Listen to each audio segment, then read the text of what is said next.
Yo, yo, yo, what's up, everyone? I figured since we're in the season of giving, I figured I'd give you guys a little present. Something I don't normally do. Since I've been very negligent with my YouTube channel this year, I feel like you guys deserve it. Not even feel like, you guys do deserve it.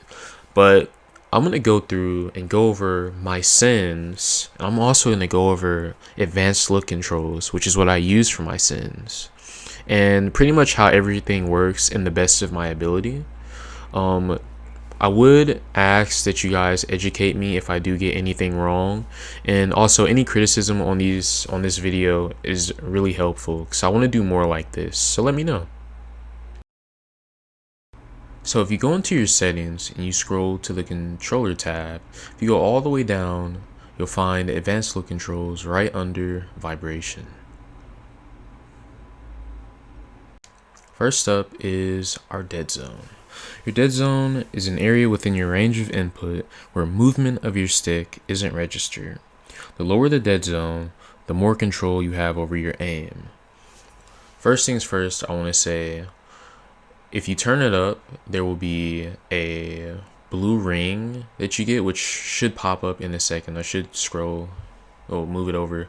So this blue ring right here, any movement within that blue ring will not be registered by the game from using your stick. So my dead zone is at 0%. That means because of the natural stick drift that controllers have, every controller has stick drift, even new ones. That means your camera is going to be drifting and moving all over the place, even with me not touching it, as you can see on the bottom right with the controller overlay. Like, you can see me move it now, but as I stop touching the stick, my right stick, it doesn't, like, it still moves. Now, if you put it at max, which I definitely do not recommend, the lower the dead zone, the better, you can see, like, I'm moving my stick, and it's barely moving. It's not registering any of that input. So you can kind of see why that would be a problem, because you wouldn't have as much control over your aim or your recoil when you're firing a weapon. And control is one of the most important things or aspects of, like, when you're shooting a weapon. That's why I personally recommend dead zones. I have it as 0 because it allows for easier micro adjustments, which is one of the main struggles of controllers. That's why target compensation is a thing, because you can't make those micro adjustments that you could make on a keyboard and mouse input. So it also allows for better recoil control as well. So next up, we're going to go to our outer. The outer threshold is the max input boundary of your stick input. Both your regular and ADS extra yaw and pitch settings will take effect here. The higher you slide the outer threshold, the more range your analog stick has to activate extra yaw and pitch. While also having it higher, the less the range of your analog stick without activating extra yaw or pitch is shorter. So don't forget that.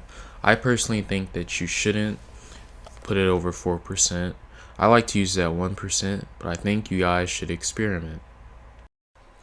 With our response curve, it pretty much shows you how much of a difference there is between your minimum registered input and your maximum registered input.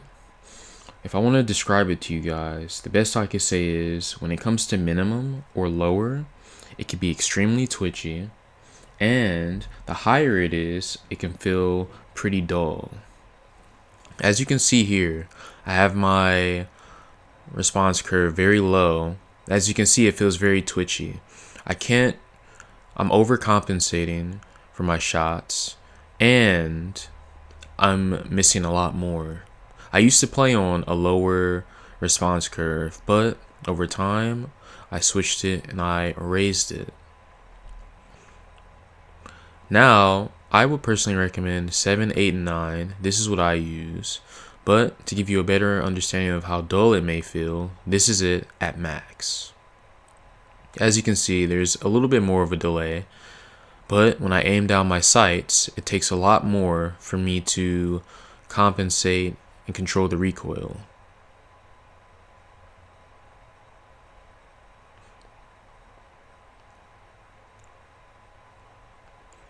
It almost feels like there's more of a pull on the analog stick. Right here, I have my per optic settings. This is going to be a fairly quick one.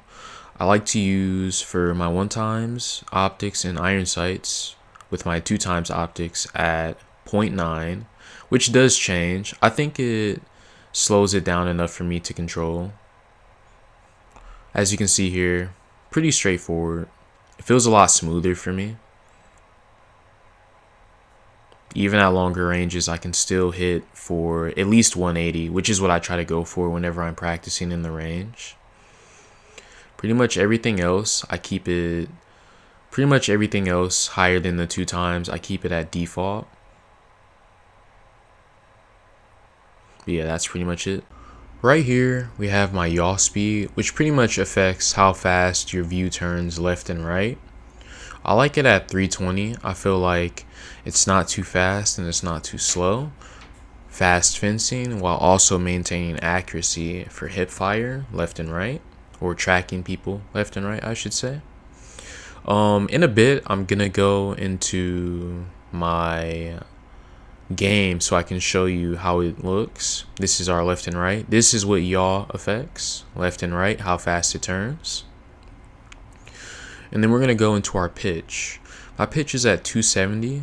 I personally like to keep it lower than my yaw just so I can have more control tracking targets up and down. So in case someone jumps while we're in a close range engagement, I won't overcompensate and aim too high.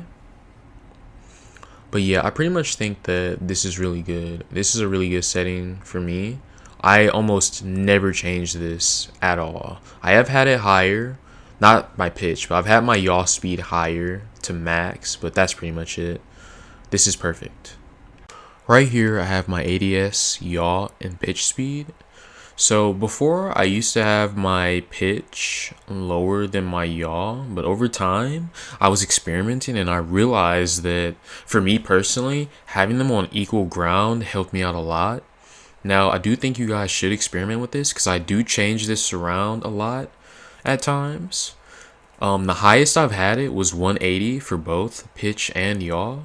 And the lowest I think I've had was probably like maybe 90, 80. So I definitely think you guys should experiment with this. I think it will, until you guys find what's comfortable for you. Also, per optic settings does affect this. So if you want to keep it low but also have it fast a little bit, you can turn it up over 1.0.